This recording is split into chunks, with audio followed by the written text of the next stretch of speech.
talking through how to build your personalized income distribution strategy, how to make sure that you guys have the income that you want when you want, and that it illustrates effectively throughout your life to meet the given goals that you guys have. And there's a big issue that I believe we have in the traditional retirement planning space. You'll often notice from watching our videos here in our Facebook group here, as well as on YouTube, that we have a lot of issues with traditional advice. Oftentimes when a retiree comes in for retirement planning, a lot of the traditional advisement model is making that retiree fit their goals to a given traditional retirement plan. And I think it should certainly be the other way around. It's a lot like advisors are trying to fit a square peg into a round hole, if you will. And so this is a big issue that we're going to try to meet and try to fix that specifically on the distribution side, the income side here in today's presentation, and talk through how, based on the goals that you have, based on the goals that actual people have, how we can make that retirement plan fit those given goals. Okay, so as we talk through retirement planning, let me step back for a second. As we talk through building a plan, I believe everybody should have a plan that's built under something called a Monte Carlo. And so, for instance, a big issue that we see already with traditional advice is when there's only one plan built for a retiree. And there are too many things that we have to try to estimate going forward in the future. For instance, market environment. What can we expect for future market returns? If we're just building one retirement plan with one simulation through time, as soon as we build that plan, it's guaranteed to be wrong. There are too many variables that we have to try to assume or predict. Now, many of us don't have crystal balls that we can adequately predict moving forward in the future. Even us as retirement planners, we don't have those crystal balls. And so instead, we try to replace prediction with probabilities, okay, and statistics, and using something called a Monte Carlo, where we're running 1,000 simulations, let's say. And under those 1,000 simulations, we're varying returns through time. And at the end, when we have a specific goal, let's say that's spending $85,000 through time, net of taxes and healthcare. We then add healthcare and taxes on top of that. Based on the assets that this person has, looking at all these varying return sequences through time, we get a probability of success. And again, this is where a lot of people stop, looking just at the probability of success. And this is a big thing where we're starting to talk a lot about it in our practice, that this number, this probability of success number, is a great summary number. But as with most summary numbers, it doesn't tell the whole story, and there's further context that needs to be added here. For instance, in the 8% of failures, what are we looking at from a failing standpoint? Okay, and maybe we might be fine taking the risk with those 8% of failures. But again, there's a lot of context that has to happen with this probability of success. We'll talk a lot about that as we go through this presentation. But here's a big issue that I see with traditional advisement that, again, really breaks the molds for what retirees actually want out of their retirement. They have a number, let's say $85,000. And so that's what you need to spend at the beginning of retirement and through retirement. So yes, we want to add healthcare and taxes on top of that. And hopefully that's already being adequately done. Unfortunately, in a lot of cases, it's not. But then we're growing that through inflation through retirement. So what you see, this is basically just a income graph that we took from our planning software. And what we see here is this person prior to Medicare is paying a little bit more for healthcare. Okay, so there's an adjustment here where they're going to be paying for ACA insurance and thus paying a little bit more for ACA insurance. So they have a few larger expenses here at the beginning of retirement. And then we see later in retirement, there's a dip here. This is a married couple and one person is passing away. And typically when one person passes away, they don't, that surviving spouse doesn't quite need as much to live on an ongoing basis. But again, what are some of the issues here? Is this really a realistic illustration of income need? And generally with the discussions that I'm having with retirees, not really. And maybe you can kind of see where I'm going here. But a lot of retirees, again, if we think about the natural health span of your life, for instance, we know that when those first 10, 15 years maybe of retirement, depending on when you retire, are going to be your most active years. And so typically people are wanting to spend a little bit more in those active years. Okay, as we drift later into retirement, as we've seen with a lot of maybe relatives that we know, maybe our parents, maybe our grandparents, if we think back into the day, when they reach those higher 70s, those 80, that 80 age range, we often see that they're typically not spending as much as they did at the early part of their retirement. Okay, so they don't need maybe their income to adjust for inflation at the same rate, or maybe they even see an income adjustment at that point.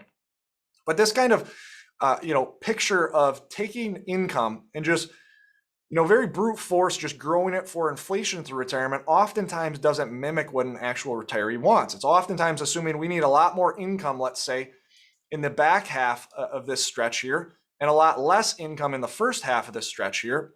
So it doesn't really meet a retiree's actual goals, actual picture. And so what are some of those common income and retirement goals that we see?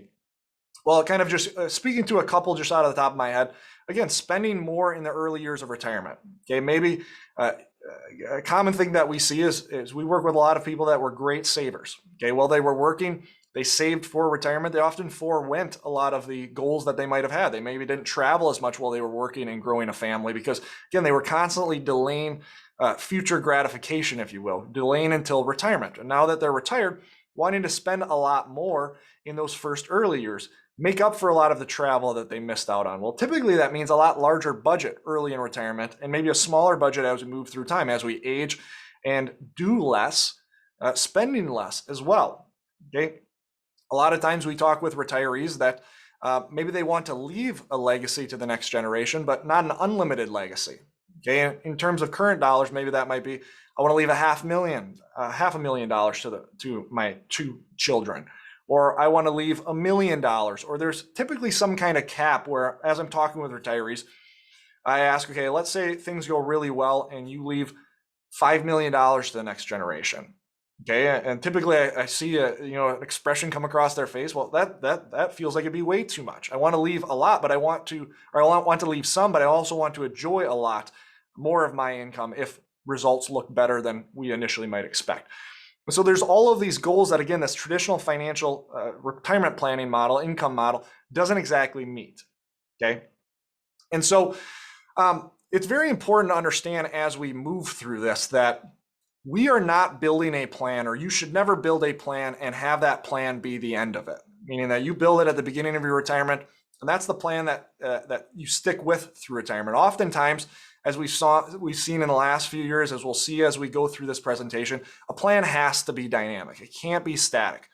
For instance, when we talk about certain things like tax planning, again, when we're talking about Roth conversions, there's a lot of things that can affect how much we want to convert from year to year. Okay, the ongoing growth that we're having in our traditional IRAs, the tax changes that we may see throughout retirement. There's changes that our plan needs to adjust and change moving forward into the future. Well, as we think about retirement goals as well, when we're laying out those 1,000 simulations, okay, some of those simulations are going to look very good. Return periods look very good. Well, if we start to see some of those simulations, if we're just spending the same static income that we originally planned for, one of two things is going to happen. If we don't adjust our spending, we're going to leave a lot more left at the end of our life. And so just like everything else within our retirement plan, our income model should also have some dynamic elements to it. And again, we'll kind of talk through and explain what this means as we move through this presentation, but let's talk through a few hurdles that we face in retirement. A big one is longevity risk. So you carry the most longevity risk the very first year that you retire. Without knowing how long we might potentially live, it gets a little bit difficult to, figure out how much we can safely spend right now. Right? Because spending an extra $10,000 right now might eliminate $100,000 of extra safety down the road, depending on what given trial that we see. Well, as we move through and age through retirement, our longevity risk goes down. So spending $10,000 later in our plan, let's say within the last 5 years of our plan, we obviously know we're likely not going to need that extra $10,000. At the beginning of retirement, we don't know. We don't know what the trajectory looks like going forward in the future. We don't know which one of those 1,000 trials we might see. And so there's a lot more risk at the start of your retirement. How do we navigate that from an income distribution model? A lot of planners will just try to build in extra levels of safety. And that's also not the answer, because building in extra levels of safety is good if we're just trying to gain the highest probability of success. But it also might mean that you're delaying retirement, maybe working a year or two extra in order to have those extra levels of safety. Well, again, that doesn't necessarily, offer you, the retiree, a ton of benefit when the brute force answer is just levels of safety. So we need a better model from that standpoint. For instance, in fact, as we think through, let's say, something like withdrawal rate planning, I've taken this graph. This is actually the RMD withdrawal rate that the government forces you to take, but nonetheless, it illustrates my point of as we move through time. Okay, when we think about withdrawal rate planning, again, the often quoted 4% rule, how we peg our starting income off of. Again, we've talked about how we might disagree with that in a lot of different ways and how withdrawal rate planning doesn't exactly build a very comprehensive plan for you. But nonetheless, the trend of as we age, because we're eliminating that longevity risk, we know that we could theoretically raise our annual withdrawal rate. Again, we might have a legacy that we want to set aside for the next generation. But up and above that legacy, once we have that legacy met, again, as our performance is doing well, or as our accounts are growing, or maybe not even growing, maybe staying static after our withdrawals, again, theoretically, if we're trying to, again, take the most from our retirement, earn the most ourselves, we can raise our withdrawal rate through time. Because, again, the reason the withdrawal rate is backed off is, again, because of this idea of longevity risk. We don't know what the future holds, and so we need to essentially pare back the distributions we're taking in early retirement to try to overcome that withdrawal rate risk. Well, as we age, obviously that longevity risk fades out. Here's the other big issue that I see. Okay, when we think, again, I'm a huge fan of a Monte Carlo. I think every retirement plan should have a Monte Carlo, and obviously with any Monte Carlo, it's the variables that you enter in determine how good that Monte Carlo is. So a Monte Carlo alone isn't enough. If you put garbage in, you're going to get garbage out. So again, there are additional considerations there. But here's another big hurdle that I think we face and is often unmet by retirement planners in general. When we run a given plan, okay, by definition, we're going to see a fairly large distribution. Okay, we're going to see certain trial periods that likely look very bad. And so at times that can run the risk of ruin, or that can illustrate out a risk of ruin that delivers our losses, the reason we're not at a 99% probability of success. We also have what I would call pure successes in there. That would be a range where, again, let's say your goal is to spend a certain amount of income and you want to leave a certain amount left to the next generation. Well, there's a narrow band there where we're essentially meeting that. Let's say that's a fairly average trial or something like that. Or maybe it's a portion of trials that you're able to spend and leave. Let's say if your goal is leaving $500,000, there are going to be a number of illustrations, Monte Carlo simulations in there where you're leaving between $500,000 and maybe $1 million. And so that is exactly what you want. But then there's also, again, we talk about problems. There's good problems to have and bad problems to have. And guess what? Both of those problems we need to deal with, because at the end of the day, they still are problems. There is a problem of too much success. And again, that would be a good problem to have. But nonetheless, that means that, as you're spending that minimum that you want, or that amount that you want, there are going to be certain trials where the returns look very good. They look very good for your retirement. And so we could adjust spending higher, but if we keep with that spending goal, it ends up with you leaving a significant amount to the next generation. And maybe you don't want to leave a significant amount to the next generation, but this static traditional advisement in retirement planning, again, basically, doesn't factor in any of this at all. Doesn't deal with any of these problems. Well, guess what? Yeah, you leave 10 million to the next generation if results look good. I guess you can just pat yourself on the back, and we were lucky enough to have that simulation play out. And I don't love that answer, because again, you guys have saved this money up to this point. I want you to enjoy the money. I want to make sure your retirement goals are met, not to just have incredibly excess money left at the end that whether it goes to the next generation, whether it goes to charity, whether it goes to whatever, there's more that you could realize and enjoy while you're still living. And so let's talk through a couple different income models and show how it wildly can change the probability of success. Now, I said at the beginning that we shouldn't just focus on the probability of success, but just for simplicity here, I'm going to be focusing on the probability of success and using that as kind of our gauge for how this can change retirement planning based on these different income models, income distributions that we talked through. And what you'll notice by changing the income distribution model, we see results change wildly, okay? And so as a baseline, first what I'm starting out with, this person has about a little bit over $1.5 million in their retirement savings, and they're looking at spending $85,000 net of taxes and healthcare is kind of the initial goal that they laid out, okay? And first off, we're going to show no inflation adjustment. Okay, so obviously we want to adjust for inflation into some capacity because we know that, as we've seen this last year, inflation is running very hot. Inflation is a consistent thing we've seen through time. It causes us to need to take more income, need income raises to have the same purchasing power that we did at the starting year, let's say. And so this is a very unrealistic, we're just using this as a baseline, but this person showing no inflation, just needing that $85,000 net of net income plus healthcare. And I actually did adjust healthcare for inflation here. So there's a slight inflation adjustment. But we noticed that they're at a 99% probability of success, which again is generally thought of as a very good thing. They have a safe retirement. And they're leaving about $1.5 million in current dollars, very important to note, left to the next generation.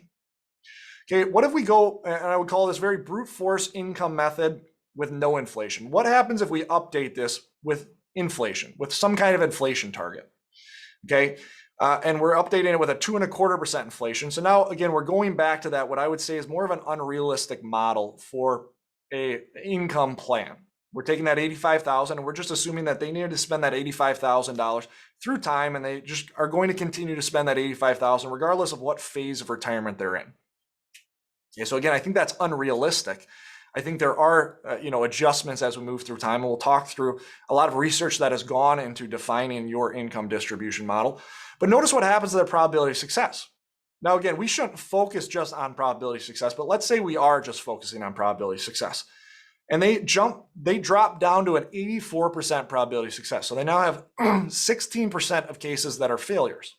Okay. We see that the income or the terminal value, the surplus that they have left at the end basically cuts in half. And so now we start to see the toll that inflation can have on someone's situation. And so what happens if this retiree, and maybe they might be fine with an 84% probability of success, but let's adjust this down. Let's say it turned from a 99% down to in the 70% range. And all of a sudden this retiree isn't exactly comfortable retiring anymore. Well, are they not comfortable retiring anymore because of the bad income model? Or are they not comfortable retiring anymore because they don't have enough assets to meet their goals? Well, as we'll start to walk through, as we start to mimic more of what I would say a realistic income distribution model for a retiree, they may actually be a lot safer in retirement than they originally think. But again, the problem comes to the bad inputs. It's assuming that we just have this unrealistic goal of $85,000 net, growing for inflation through time, and there's no adjustments at all. Okay, and so right off the bat, what I often see in working with a lot of retirees is we might in a plan illustrate that someone is adjusting their income to inflation each and every year. But in reality, I see that rarely happen. I see that we rarely, and again, we certainly can, but I don't see a need. I don't see retirees calling up and saying, hey, okay, we had a $6,000 distribution last year. Now to adjust for inflation, we need to raise that to, $6,300 or whatever it might be. Okay. In fact, what I see is typically the batching of inflation adjustments. So for instance, somebody might take a given distribution, $6,000, $10,000 a month, and only adjust that, let's say, every 5 years or every 3 years or whatever that might look like, rather than continual adjustments, batching those adjustments. And by batching those adjustments, again, we can realistically see that we're not adjusting and raising our income each and every year. We're doing so in batches. And so we're having a little bit less stress on our portfolio. Well, in terms of taking that same exact situation that we were just looking at, but looking at 2.25% inflation adjustments every 5 years, and that doesn't mean that we're adjusting just 2.25%. That means that that in the background we're having 2.25% adjustments, and then on that 5-year time period, it's as if we've made those 5 years worth of 2.25% adjustments. Just to clarify on that front. But we see now that this person goes from an 84% probability success to an 87%. And again, I still don't necessarily agree with this overall income model, but nonetheless, you can see that it alleviates some stress on this person's portfolio. They add about an extra $100,000, again, in current dollars. So in future dollars, that would actually be about $200,000 that they add to their retirement. And so are you someone that's going to want and want to illustrate out inflation adjustments each and every year, or some kind of batching of adjustments? Okay. A lot of research has gone into trying to mimic a retiree's goals, on a wide base, on a general basis. And obviously everybody's goals are going to be slightly different, but on a very general basis, this is essentially what a lot of research has led to, something called the Hatchet distribution.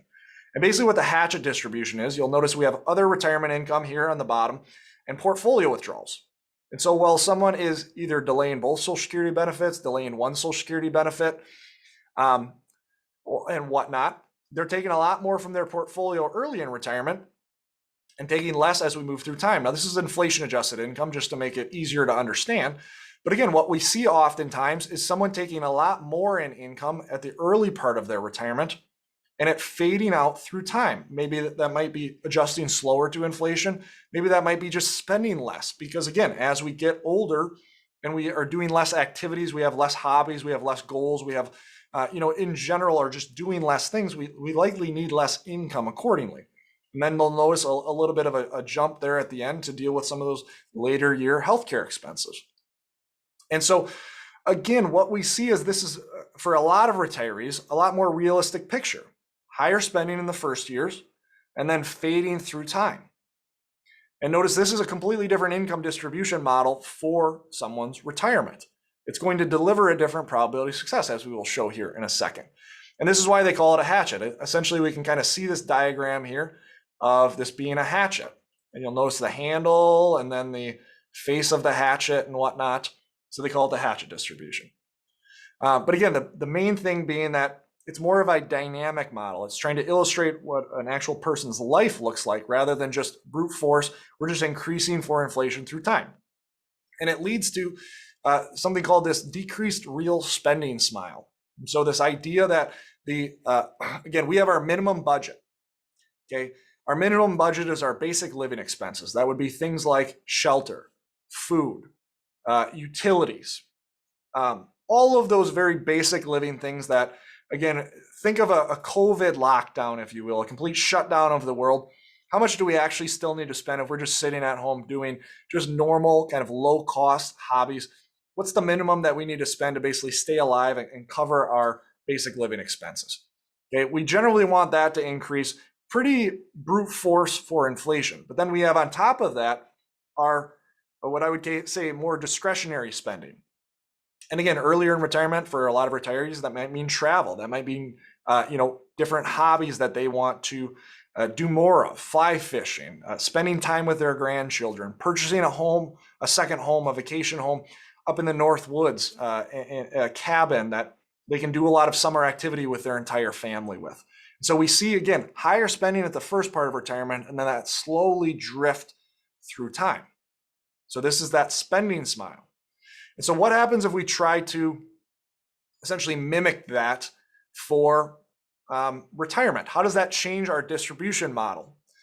John, I appreciate it. Looking good. Happy birthday, by the way, John. Just saw your comment.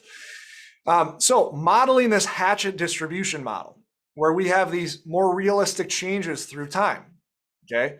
Well, what does this look like? And kind of just illustrating this out, what this looks like is we have $50,000 of basic living expenses, including healthcare. We want that to increase normally for inflation. Again, that covers our shelter, our food, utilities, things that will increase through it for inflation that we want to make sure we're adjusting for. We want to brute force adjust for that. Next, we have a $35,000, what I would call age-based budget. This is kind of mimicking that spending smile, if you will, where we want $35,000 at the beginning of retirement, but we don't need it to adjust for inflation. We're fine with that fading out due to inflation because we're probably going to be spending less with that, what I would call that age-based budget. Again, that's more of an active budget where early in retirement, while we're very active, while we're wanting to do all of these things, we want that budget to be higher. And then let's say a $15,000, you could call it a travel budget, a hobby budget, something up and above that for the first 10 years. And illustrating this, where if we think about it, before we were just looking at this person spending $85,000 a year. Now we're actually spending for those first 10 years, spending $100,000. Okay, certain elements are adjusting for inflation and are not adjusting for inflation. But again, we're spending a lot more in those first early years and then fading that out through time. Again, trying to simulate more of a hatchet distribution, more of a realistic distribution. And now what happens? Again, before if this person was just assuming that they needed that $85,000 through time growing for inflation, they might have gone retiring a year earlier. They might have worked a year longer because they weren't happy with that probability of success. They thought there was too much risk on the table. But now when we model more of a realistic distribution, notice they're at a 91% probability of success. Certainly in that range that we'd probably be a lot more comfortable. We're spending a lot more in the early part of retirement. And again, adding about 100,000 or inflation adjusted dollars going into the future, about $200,000 to their surplus. And so we're building a much safer retirement that realistically meets their goals. And so this is why, again, with traditional advice, it doesn't really meet retirees' needs often. It's very brute force that what's the simplest way we can do this? And unfortunately, it typically leads to people either not spending as much in certain phases or working longer or just having a worse retirement plan. It's having the retiree fit to that retirement plan. And so ultimately, you need to decide what you want in life. Okay, it's easiest to do this in real terms, thinking about real spending. How much do we want to spend in the early part of retirement? Do we want a little bit more spending? And then as we age, do we believe it will drift? As you think through relatives, as you think through other people have gone through this experience, talk to some of those people. Talk through how has their spending changed? And again, you have to translate this to real dollars, inflation adjusted dollars. How has their spending changed from, let's say, when they were in their 60s to when they're in their late 70s or 80s? Okay. We can model anything that you ultimately want, and we'll notice that modeling different income distributions completely changes the results. But we still have this hurdle that we face, even with this Hatchet distribution. Okay, modeling this Hatchet distribution, there are certainly still going to be cases where, as we saw it at a 91% probability of success, there are certainly going to be, and by the way, this isn't for this person's situation, this is just taking that previous slide that I had before. There are certain situations where that situation still has failures in certain simulations. There are still these successes that I would say are maybe the majority of those simulations. Everyone's going to be different as far as what they would classify as a success based on how much they're able to spend and how much they want to leave at the end. And then we have these too much success. So how do we still deal with this? Because the Hatchet distribution doesn't exactly deal with this. Well, we can deal with this by basically dynamic spending. Okay? And there are a lot of different algorithms and ways that we can build this type of model. But the whole idea here is we have let's say our Hatchet distribution set up as if we're in the top quartile or top percentage of our simulations as we move through time. And again, this comes back to needing a dynamic plan. We can adjust our spending up and enjoy more of it ourselves. But again, to have that, we need to have defined goals on what do we want to accomplish in retirement? Do we want to leave a legacy? Great. How much do we want to leave? Do we want to start with a bare minimum of spending? That dynamic doesn't have to go both ways. It can go both ways. It can mean an adjustment down and an adjustment up, but it can also mean that we have a floor and we're only going to adjust up if we see good trials. So there's all of these different variations with dynamic spending. Let me start to talk through a couple of these. A very popular way to do this dynamic spending, and again, there are still the devil's in the details, if you will, but there are still a lot of changes and adjustments that can happen around this, but dynamic spending based on guardrails. So what this would look like is I just took a sample retirement plan and looking at, I believe in this case, this is more of a brute force type of retirement plan where this person before Social Security is spending more from their assets, okay? And then this is looking at their withdrawal rate for their portfolio. They're spending more from their assets while they're delaying Social Security, but once they're on Social Security, they're spending very little from their assets in terms of the given withdrawal rate. So once they're on Social Security, they have a very safe retirement, okay? And so basically what guardrail planning would look like is we set guardrails, okay? We set a high end that you'll see in red, and then we set a low end that you'll see in green. And so with this red or green, we are going to adjust our spending up and down based on these given guardrails. So if we start to hit, and I believe I'm illustrating a 7% withdrawal rate here, if we see poor market performance and our portfolio isn't set up properly, or maybe we're fine accepting some poor market portfolio, maybe we're fine accepting a little bit more risk within our portfolio. Sorry there. And so if we see that given risk, we might be fine adjusting our spending, but the idea here is as we start to hit this 7% withdrawal rate, we want to adjust our spending down. So there are two ways that you can essentially have safety, add safety to your portfolio. We can add it through allocations and basically have, again, very conventionally, and we obviously don't agree with this, would be a 60-40 portfolio, and you're just keeping that safety on an ongoing basis to make sure that you're never in that large of a drawdown. That's completely fine. There's also a way, and you can combine these two ways as well. We can add safety to our situation by adjusting our spending. So adjusting our spending through time, that if we see a market downturn, we adjust our spending down. And again, every retiree will have a different level that they're willing to accept, different goals. Again, that's the whole point of having a dynamic plan. But again, the idea here would be if we hit the 7% withdrawal rate, we adjust our spending down to a more acceptable withdrawal rate. If we hit this 3.5, I believe I have this at withdrawal rate, we're fine adjusting up. And so again, as we move through time, we're adjusting our spending relative to make sure that by the end of our retirement, we're leaving our given goal, legacy, as well as being able to enjoy as much of our income as we possibly can. This would be something looking at more of a hatchet distribution strategy. So we see spending, having these phases of spending where we're spending a little bit more, and then once again, adjusting through time. Now, if this person in this given trial sees a market crash, maybe even in this hatchet distribution, they're backing the travel budget off. Again, this needs to happen with discussions with the client and the advisor, but having a dynamic spending that adjusts to guardrails. So we have some awesome software that can do this. Okay, there are no good off-the-shelf software packages that accomplish everything we need to. It's the combination of software packages as well as filling in the gaps of any software package through programming that we've done proprietarily. This is an awesome solution that we have from a planning software standpoint that essentially shows and illustrates through time with those Monte Carlos what dynamic income spending would look like. And so now we're looking at, again, that $50,000 minimum living expense. We're using that same $85,000 goal. Okay, so we have $50,000 minimum living expense. So their essentials here is $4,166 a month. Their ideal retirement income is $85,000. Okay, so $7,083 a month. And then they want to leave a $500,000 legacy in today's dollars. And so that's going to adjust for inflation through time.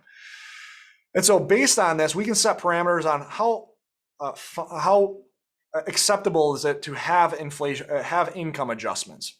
We can, it's basically a threshold here. We can allow for a lot of income adjustments, and that would mean any kind of ups and downs in the market, we'd be adjusting our income, or we can do so on a very infrequent basis. So we'd have to see very good multi-year results where our portfolio has grown to adjust our spending up.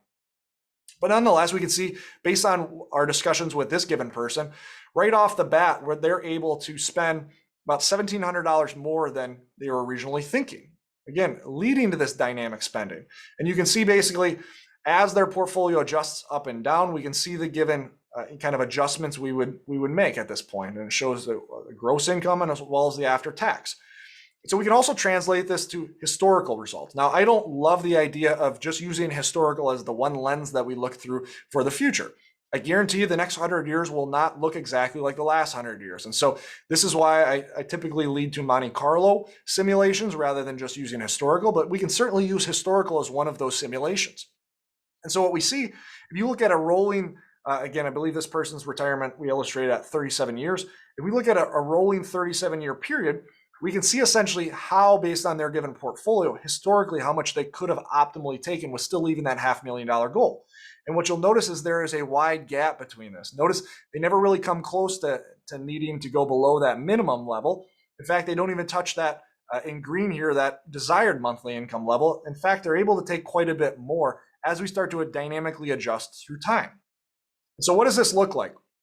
Again, through each one of these Monte Carlos, and I eliminated a lot of these ongoing percentiles. I'm just showing the worst, median, and best trials here. But we can see as we start to illustrate their income through time in terms of real terms, okay, we can see that oftentimes, again, starting at a higher income goal and adjusting through times, there are some adjustments. In the median trial, it adjusts up and then it adjusts down. Okay, it's very important to make sure that you understand what these given adjustments can be. The worst trial, we start a little bit higher here in real terms. And then just like this hatchet distribution strategy, we're fine going a little bit lower, and it ultimately goes quite a bit lower. Okay, now the best trial would be, again, returns looking very good through time. And notice there are some adjustments here. Again, first couple of years, we're adjusting a lot higher. then there's a slight adjustment through time, and then we're able to adjust significantly higher as we move through time. But the point being is using these guardrails, we can see how our income can adjust through time. And so again, this is another kind of overlay on top of this Hatchet distribution that, again, if to deal with those really good too much success type of trials, okay, and have our income adjust accordingly. Okay, and then we can also see this in terms of legacy. And you'll notice that with all of these given trials, we're trying to leave at least a minimum of $500,000 in real terms. In some of these trials, again, based on some really good trials, it might mean leaving a little bit more in this person's situation, a little bit more than $1.5 million by the end of their life in real terms. But again, notice that as we adjust our distribution through time, it's going to adjust our income through time. But the point here being dynamic adjustments to allow for, again, trying to solve for the end, meaning the legacy and the surplus that you have at the end. And obviously having a surplus still means you have levels of safety there at the end if there are long-term care needs, things like that.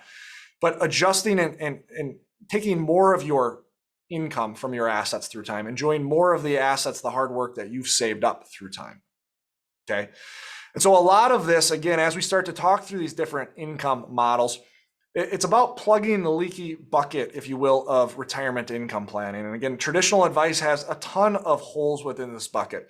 We often talk about a leaky bucket in terms of a taxable account, but retirement planning, again, if you're not doing it properly, can have a lot of other leaky buckets. And ultimately, it's your wealth that's leaking out of that bucket. Whether it's from poor income modeling that you're either working longer or taking less from your situation, whether it's from having a poor tax plan, things like that. It's your wealth that's ultimately being leaked out by not having a strong retirement plan. And so a lot of this is coming back to making sure that we meet your goals and plug a lot of these holes in this leaky bucket here. Now, we've covered a lot on the income distribution plan front. If you're watching this on YouTube, or maybe you're just recently joined our Safeguard Wealth Management Facebook group, just know that as with all topics that we talk about in retirement planning, there is a forest of retirement planning. We've focused on income distribution here in this video, but there is obviously a lot more that we need to be coordinating, and ultimately comes into building the best plan for your retirement. And so don't forget about all those other things as well. We've talked just solely on the income distribution and how that can change and either increase the value, take value away from your retirement, allow you to take more income from your retirement. But there are all these other topics that are on our Safeguard Wealth Management YouTube channel that I'd urge you to watch as well. The point being, though, as we think about income modeling, as we think about anything in retirement, okay, it needs to be dynamic. Your plan needs to be dynamic. And ultimately, that plan has to meet your needs. And everyone's needs are different. There might be some ideas in this presentation that were very interesting to you. Some of that, again, maybe you're not as thrilled about. That's completely fine. It's about what goals you have and knowing that there are a lot of different solutions to meet those goals. But ultimately, that plan needs to be built for you, not for based on our system and how we basically model everybody the same. That's not retirement planning. The retirement plan has to be built and customized, personalized to you. So always remember, you don't need more money. You need a better plan. Hopefully you guys found this interesting, talking through income distribution. As we move forward into the future, I'll talk a lot and have different trainings either in this Safeguard Wealth Management Facebook group or on our Safeguard Wealth Management YouTube channel around different strategies for dynamic